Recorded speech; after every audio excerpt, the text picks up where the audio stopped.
Hi guys, it's me again, Brenda Wood, and I'm here with Joe and Stacy Tripodi, and we are here to talk about incarceration and the effects on the family, the before, during, and after. These guys, I've known them for many years. We've went to church together, we've worked together, we have talked, laughed, and cried together. Our kids, friends. We've got also common friends together, mutual friends. Yeah, that's true. So we're going to start off talking with Stacy. She's probably been through more than Joe, I would say. I'd say so. So Stacy, your husband has been to prison. Mm-hmm.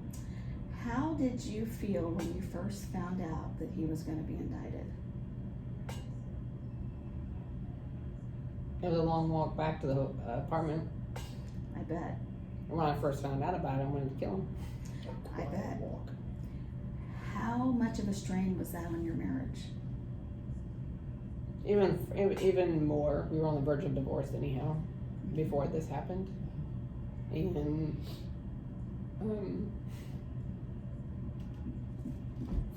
so when I found out,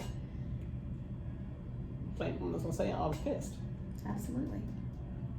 How long ago was that? 2009. 11 years ago. Mm-hmm. And what was the process? How long was it from that day to when he went to prison? January 4th to August 12th or 10th? No, 10th. They finally, no, 12th. They Took came them and got you. 8 months to bring charges. They came and got you August 12th. They filed the paperwork August 10th. Mm-hmm. And you're still married? I'm still married. Mm-hmm. 25 years this year. I came to dividing. I only made it because of the Lord. That's it.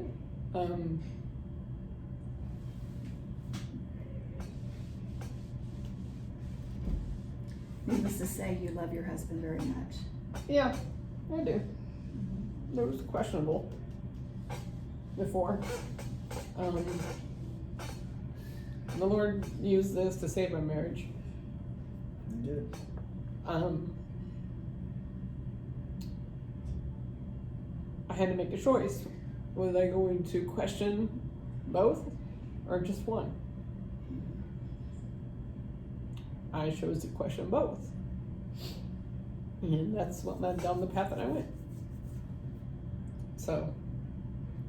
When you found out that he was going to be sentenced and be uprooted from your life, was that a relief because there was going to be a break because the marriage was in trouble? Or was that going to be harder for you because you were going to be separated? It wasn't the fact of being separated, it was the fact of having to cover everything. Because I was still mad. Absolutely. And the tension could be cut with a knife. And I'm not gonna lie, I there's things that cross my mind. But I couldn't do anything that I thought of. Because of Alec, my other daughter and children, and knowing that it wasn't what was said. Right. Was it a strain financially? Oh yeah, I worked 3 jobs. 2 incomes to one? Uh-huh. Yes. I worked 3 jobs. How long did you do time? 31 months. 31 months. 31 months, and since I had worked for the state of Kansas Department of Corrections, I was an interstate compact, so I had to go to a different state, and they sent me to Nebraska. So you were actually on both sides of the law now. I've seen So both have I. sides of corrections. I have to. Yeah, she was a CO also. Okay, so this is a very interesting interview. So what you did, you were actually a CO. I was food supervisor for 2 years, and then I was a correctional officer for 3.5. Okay. And you did for the state of Kansas as well? Lansing. That's why I never went, and the only time I went to Lansing was to pick him up. Mm-hmm. So you knew what he was headed for? Mm-hmm. And I already told him I wasn't going to come to Lansing to see him. So that's another way that God stepped in. Yes. Made it possible that I went somewhere else where she could actually come. Which was good. And actually get a break while she's there too, because we had the one visiting day, and then they would be out for the weekend so they could go see movies or dinner or go sightseeing or whatever. They were able to do things. Was Nebraska, being a Kansas CO, was Nebraska a better situation than the Kansas prisons? Oh, yeah, yeah. What's some of the differences? The difference in Nebraska is they treat the inmates better. You're a person, they give you respect, and you see inmates giving them respect. Mhm. It was kind of a mutual thing that, you know, if you stepped out of lines, they knew it. Half the time, if somebody had to go to the hole, they put their hands behind their backs and went voluntarily, no fights, no nothing. We never had Code 39s or anything where officers had to respond to a fight or anything. We never had that. The worst thing we ever had up there was death because the inmate was so old. He passed away. That was it, natural causes. They give you jobs that you're going to be able to do on the outside. In my case, I worked in a wood shop, made very nice office furniture. If I had all the power tools that I could do, I could open my own shop with some of my friends from up there too. They paid you better, and they also treat your family better when they come in. They don't look down on you, at least they never seem to. And they have compassion. You know, not where you can play games on them, but they had compassion. They actually had care for you. And I was able to talk to my daughter when she came up with Mom, and you know, we were able to interact and had pictures taken. You know, there was none of this, no, you guys stay over here, you stay over here type thing of like Lansing. What we saw in visitation there, you know, everybody sits around the table, there's no touching, there's no nothing. We were able to hold hands, sit next to each other, and you know, feel like a family. Yeah, felt kind of like a family under kind of constraints, but still, you felt that connection, and it was always nice to have. But like I said, the jobs that they gave you up there were jobs that you can do on the outside. Now, you told me that you actually were able to send home almost $7,000. Well, it was almost $7,000 in bonuses and other pay. I just told him to send it home. I sent all my bonuses to her. Where usually it's the other way around. Family Yeah. members are sending that kind of money into the prisons just for the inmates to survive. Yeah, If he was in Kansas, he probably wouldn't have been able to do that. no. So as a CO working in a correctional facility, taking care of inmates, what is the worst thing that you've seen? I think the worst thing I've seen in, well, I can only say for Lansing, is the dehumanizing of the inmates to feel like they're less, that they feel like they're just garbage. And what about with you, Stacy? Sometimes a lot of them will put on a uniform and they're God. Yeah. The guards. Yeah. When I was worked in Lansing, it was pretty sad that I knew the inmates had my back more so than a lot of the officers. And when you heard that your husband was going in, is that what you thought was going to happen to him? No, I knew he'd be in the hole. Yeah, I was in segregation. I went right because to I knew seg. because he worked there. He couldn't leave. And I was only there for one night. When I came back though, I was there for 39 days. And I thought the guys next to me would figure out that I had been a CO there, but nobody ever knew. And so Officers did. I had one officer that worked there that we knew on the outside looked at me like I was a piece of garbage, and I didn't care because I had blown him off a long time ago. But one thing that really got me, impressed me about that there was officers in there that really cared was, I don't want to use any names, he was the boss of the SORT team. Came down and stood there and talked with me, and he says, man, he says, you know what? He says, it's so good to see you again. He says, I hate seeing you this way. He says, but I'm glad to see you. You know, so I mean, it was really nice to get that feeling. Right. Because while I was there, I had an inmate about 3 cells down. We light his cell on fire. He was doing it almost every night. Smoked out the cell house. Ended up spending half the night under a blanket. But the COs were just, you know, trying to take care of the situation and everything, and it was a mess. So everybody had on lockdown, which are saying that's what you are anyway. But we slept there in winter, or close to winter, October, November, and they had the windows open the whole time on that side of the cell house so they could get the smoke out.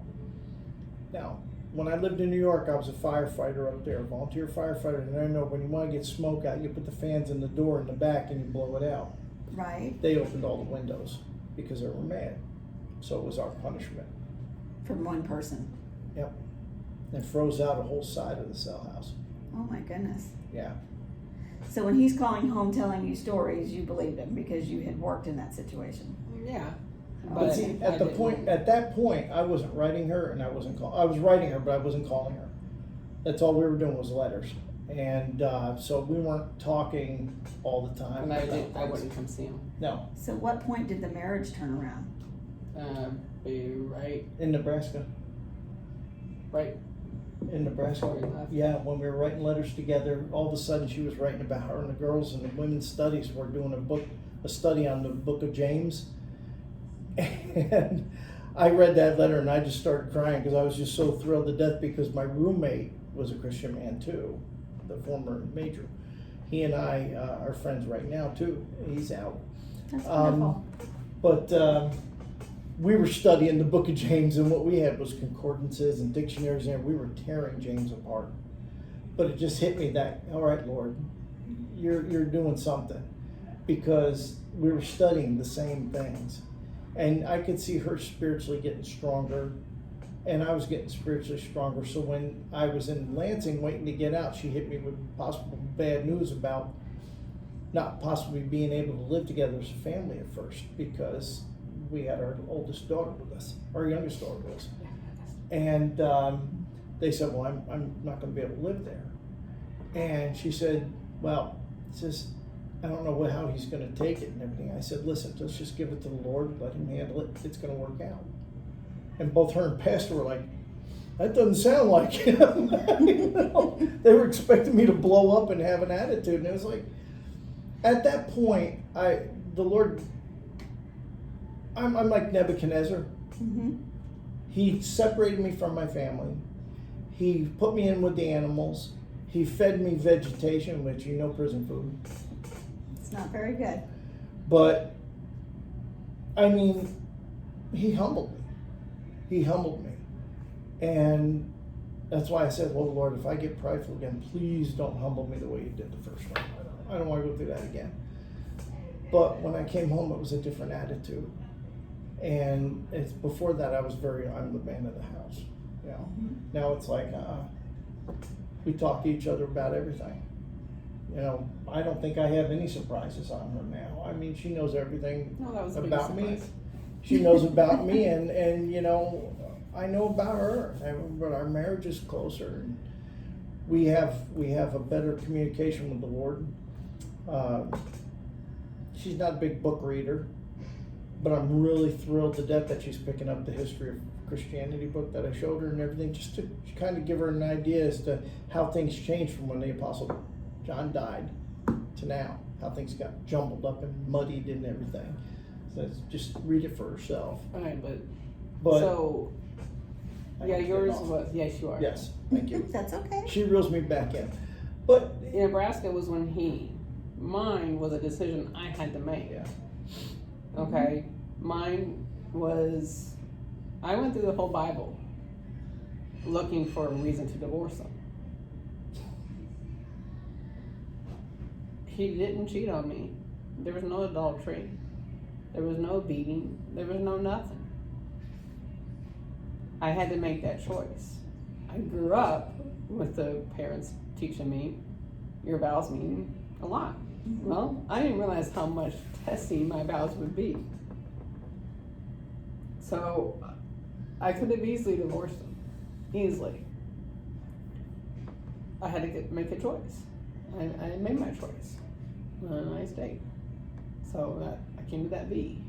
So I was expecting that choice. I was not the choice you made. I was expecting to be on my own.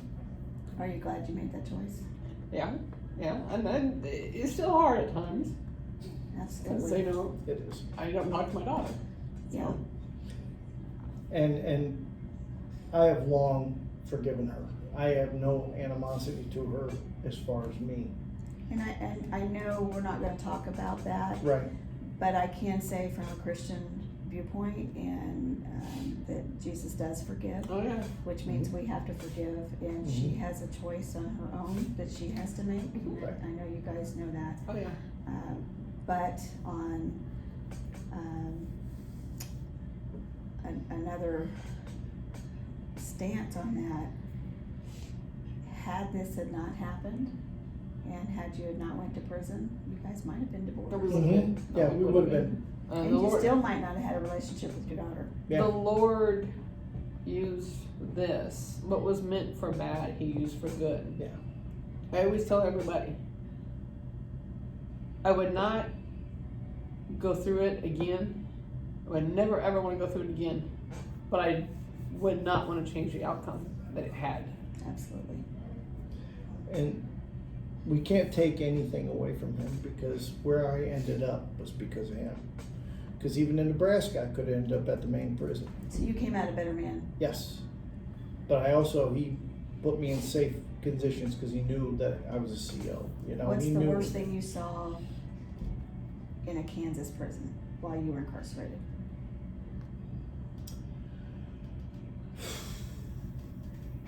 A fellow officer get murdered. Mark Avery. Wow. Great guy, father of 7 children, married, happily married, very Christian man, was killed by mistaken identity. The officer that was meant to be killed ran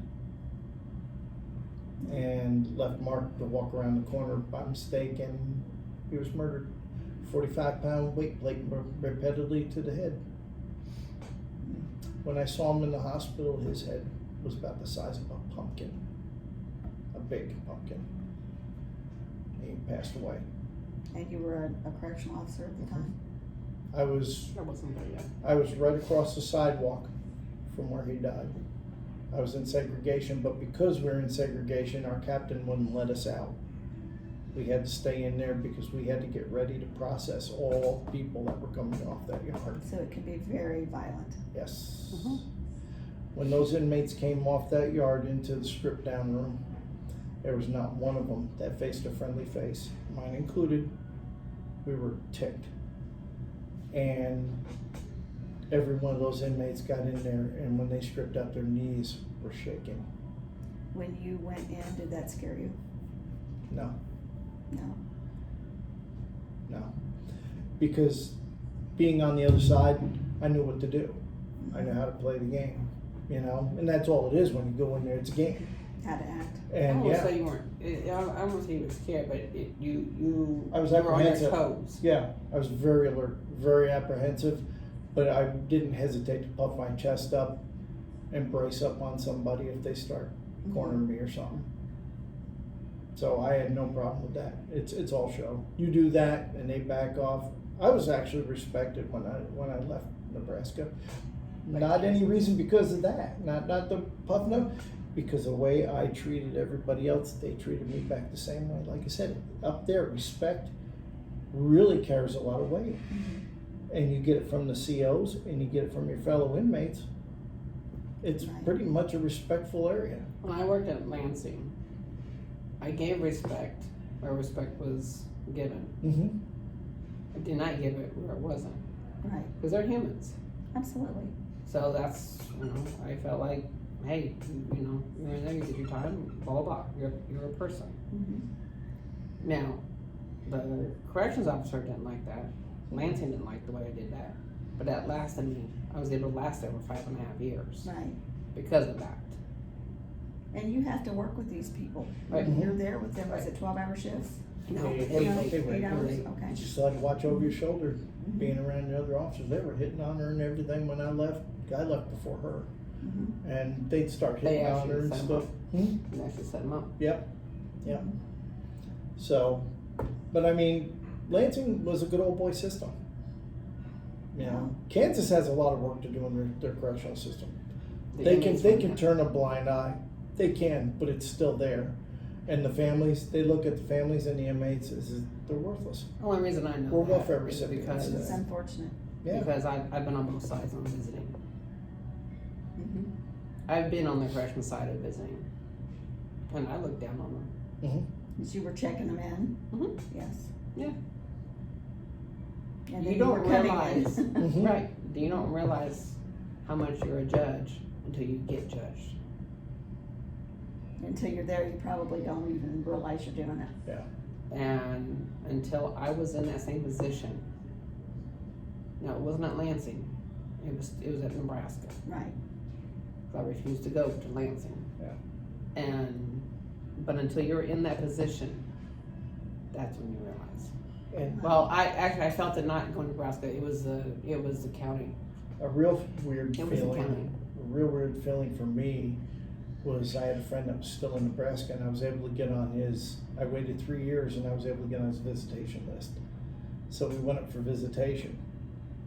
That was a weird feeling for me. In fact, that was weirdest than any of all the corrections settings Wow. I was in. That was the hardest, because I'm looking at her, what do I do? Going Well, back she in on the says, other take side. this, and this out of your pocket. Make sure all you have is your ID, no metal stuff, no keys, no nothing. You know, it's like, and I'm like, okay, now what? And she's, well, untie your shoes and make sure you're ready. I said, okay, so I'm in there, and I'm going to this checkup. I'm like, God, I hope they don't decide to keep me again. You know, it was just like, I was like a little kid, you know, I was scared. I'm like, I'm staying next to mom, you know. And then when we left, it was like, now those guards knew me. They knew I was a former They were probably inmate. glad to see that you were out and They coming were back. very, Yes. very Different though, nice. yes. Yeah, it was just different. So I'm gonna shift gears. Okay.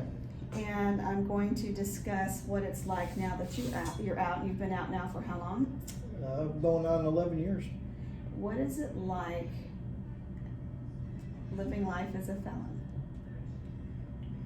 Is it? I wanted to say it. Minus the Lord, you're not gonna make it. You know, as far as the Lord's concerned, He's continued to bless us.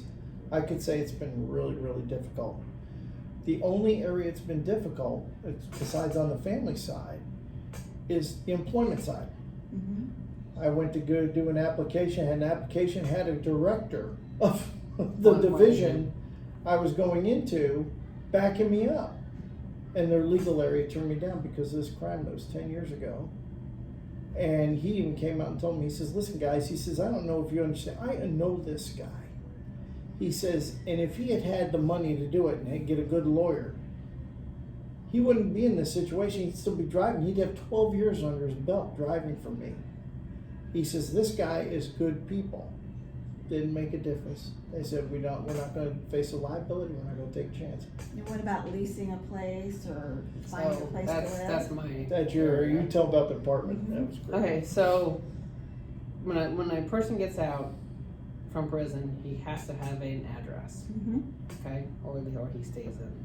This scared me. And Mm-hmm. so first, and I moved like 3 times in 2 years, okay, while he was in, and that's a whole nother story with DCF and all that. They made promises and didn't keep them. So, okay, so how does this go? So church, we were going to, this lady was going to let me rent her townhouse in Overland Park. And so they were getting ready, friends of mine and myself, we spent 7 hours that Saturday before I went to get him. Mm-hmm. Saturday, we spent 7 hours cleaning it up. We only got part of it done. Monday night, I'm living with some friends of ours, Susan, and so I'm living there. I get a phone call at 9 o'clock at night saying, and it was the lady's husband calling me saying she doesn't want to rent to you.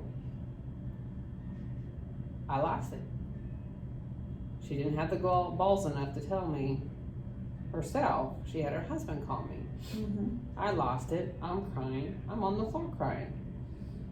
Because that's Monday. I'm picking him up on Thursday. Yeah. Okay? I have no place to go. So Susan said I could still live with her. No problem.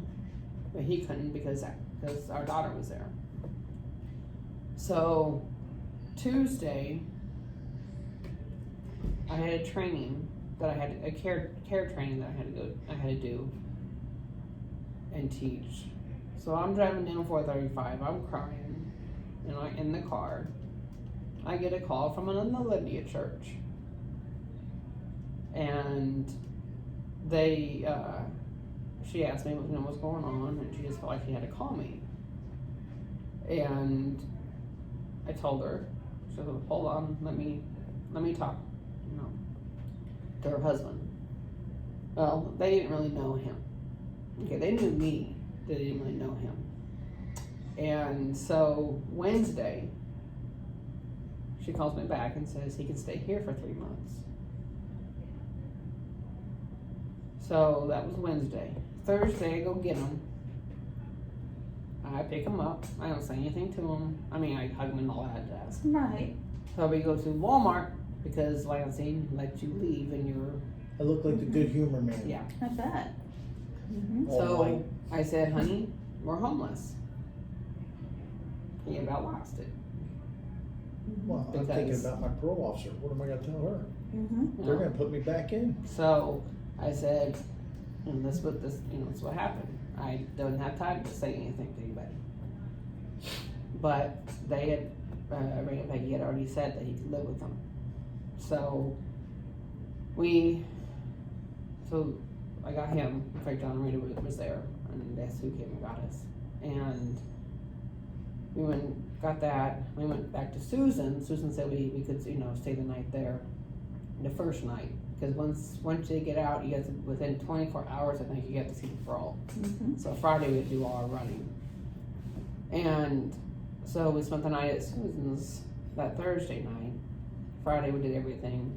And we walked into the parole office and I said, look, this was what's going on. This is what happened. And this is the new address. And they were fine with it. That's good. Now, mind you, that first night that I was home, There was no sleeping.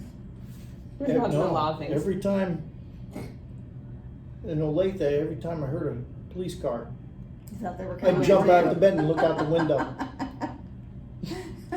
I couldn't stop. She could start making fun of me, but it was true. It's true. You're. Doesn't take long to get a little bit of touch of institutionalism, Yes. and so when you come out, it's all weird. I mean, when I came out, I had cell phones before I went in, but the ones I had when I got out, that she had, oh my goodness, They were I different. couldn't believe it. Things you could do on those things, and things were just so totally different. The housing deal. And by the way, those folks are like adopted parents of mine now. I am her son, by the way. That's good. So then But- it was time to move. Yeah. And Alex was already going to school, I lived in the South. And I wanted to keep her there. I didn't want to, but places, if you're a felon, you cannot rent at a regular apartment complex, okay? The only way you're going to really find a place is if you rent from an individual. That is it. Yeah. Literally. You don't have the opportunity. So, we were praying, this is continuous, okay? And other people were praying too. A friend of ours, Judy, was driving down Ridgeview. She calls me up and goes, hey, there's an apartment up the road from your work, And at this point, I didn't care because, we had to make a decision and there was, you still had time. We had, I had to move. So I went and checked it out. It's something. It's a roof. Yeah. And I filled out the application. I flat out told the guy, I said, this is the deal. This is my husband's home. He's this, and this. Take it or leave it. Let me know. Mind you, I'm a very forward person at times, okay? I'm not. Well, it's okay. Okay, so I'm going to tell you like it is. And so I told him. I said, my husband's a felon. This is what's going on. Let me know. I prayed, and that was, I don't remember what day it was. Anyways, by Friday, he called me. And he told me, he goes, "But I've never had anybody be up front like that before." Yes, I will. So that's how we got the apartment. And you're still there? Oh, no. No. So, Keep waiting for the blessings. No, They keep coming. That's good. so we lived there for 2 years. 2 years. Mhm. And Alex was home, and she was able to still go to the South because Susan, we just used her, Mhm. And Susan, but plus she stayed there for a little while still. Mhm. So he was still on parole, and I can't remember if he was raising the rent or something. Anyways, you weren't really working, and that was working for the rough church. too. Right. Oh yeah. Part time. Mhm. I've that always was been a rough, too. handyman, so that's what I was using. And so I was getting mad. I was getting angry. And just a lot of feelings, And so we ended up saying, well, let's see if we can buy a house. And credit had gotten better. And we bought a house. So It was on Saturday. we were looking for houses. We got to stay 5 of them. None bad things were bad. So Joe went back online, looked. This one just got listed. We called the realtor and said we want to see this one. Sunday we went and saw twice. We ended up buying that one. That's where we And are. then putting an That's offer on it one good. day, and Congratulations. And we got the the house parole on my officer said, Mhm. the parole officer said, I want this to be done by the time you guys move into the house. Mhm. So he was off parole March 31st, or March 21st. Mhm. The day the house closed. Hold on, 2013. Mhm. Yeah, we bought the house. So, So you've been off now for 7 years? Mhm. Yes, but you still feel discriminated against? oh yeah, Oh, yeah. Yes. I think, the thing, it doesn't matter what crime you're convicted of in the state, now you're on the registry. Yes. Doesn't matter. And I think with the way the attitude in the outside is right now, I think that thing is just nothing but a shopping list for who you wanna shoot next. That's unfortunate. So that's one thing I think that should just be for official eyes only, instead of the general public, because if the general public has a question, they can call. Yeah, I heard something about even drug offenders now, it's gotta be on your Everybody. ID card. All offenders. Wow. Yeah. And you have to get your license renewed every year. Wow. But they take what it would be for like a normal person, the every, what is it, for 5 years or something? 4 years, 5 years for renewal? mine expires in Ours is every year, so what they do is they take that 5-year fund and they just chop it up, so it's like only $13 to go ahead and renew, so That's it's not a good. financial killer. Yeah, It's just but a real still pain in the neck. pain, yes. Yeah. Especially if you don't have a job. So let's just say, the blessing is the fact that we stayed together. I already had a job. The Lord has blessed us. The Lord, He's the only reason why we made it Yeah. as far as we have. Only reason. Yeah. But where I work, I get calls all the time for people coming out. Mhm. If they're 65 and older, they've got some kind of income because they can apply for Social Security. Mhm. Anybody under that, they can't. They're stuck. Right. Okay? There is no income. Who's going to rent to you? You can't rent if you don't have a job. Right. It's Okay? hard to get a job. I had can't a find a place to live. 47-year-old call me the other day. He couldn't go. If he had gotten out from Lansing, he would have had some money. But because of COVID, they kept him at Johnson County. Now, is there halfway houses with the state? And They had some, but nothing good. So if there's no place to go, they just keep them? Yeah. That's pretty much what they do. well, if your time's up, then it's They go. can do that, or they let them go and they just become homeless. And that's how. Wow. And they actually Yeah. put him as homeless. Yeah. And then they end up back in because they've committed a crime. Because they need a house, they They need have nowhere someplace to to go. stay. Right. It's kind of like what the drunks do, and a lot of the homeless do in the wintertime. They'll go ahead and get themselves arrested just so they go to jail and are To get warm warm. and have food and Right. have a place to sleep. Do you think our system lets people down? Big time. They not only Kansas, let them especially. down, they not only let them down, but they hold them down. That is an interesting way to put it. I have a little ministry that I do with the incarcerated, and a guy wrote me a letter, and I asked him a series of questions, and he said the system lets people like me down. Mm-hmm. And he was referring to the neighborhood that he lived in, the way he grew up. The people like me is what he said. It lets people like me down, and it was very sad to hear. Mm-hmm. Oh yeah, I do. And I can- society doesn't give a second I can chance. honestly say, because of God, only because of God, that my reputation before going in was good, but my reputation now is much better than what it That's was. good. And it's because of the people I'm with. I cut out all the bad associations. All the folks that I hung out with before, except for John and Rita, are gone. Mm-hmm. And we have healthy friendships with all sorts of church-going people. I mean, everything we have is Christ-centered. You know, I mean, because you walk away from Him, things are going to go wrong. And I mean, That's I a very understand true there's statement. folks that don't believe in the Lord, and I understand that people aren't religious, and I'm not religious. It's one of the biggest conversations that we have. I always say I religion. religiously went to work. I said religion. Oh, yeah. Religion kills faith. I'm not talking about religion. I'm But talking I about the understand. Lord. But what Yes. I'm saying is your faith in the Lord is what matters. You know, keep your faith strong with Him, and everything. Have Him strengthen you all the time. You don't need to have what man says. It's what He says. Right. And with Him in your life and everything, it directs your life. And things are better. They're not perfect. He didn't say it was going to be a perfect life. In fact, it was quite the He didn't opposite. make that promise, yes. But, you know, it's just with Him in our lives, we've had better than normal chances to move up and Correct. advance. I mean, I was able to get a job.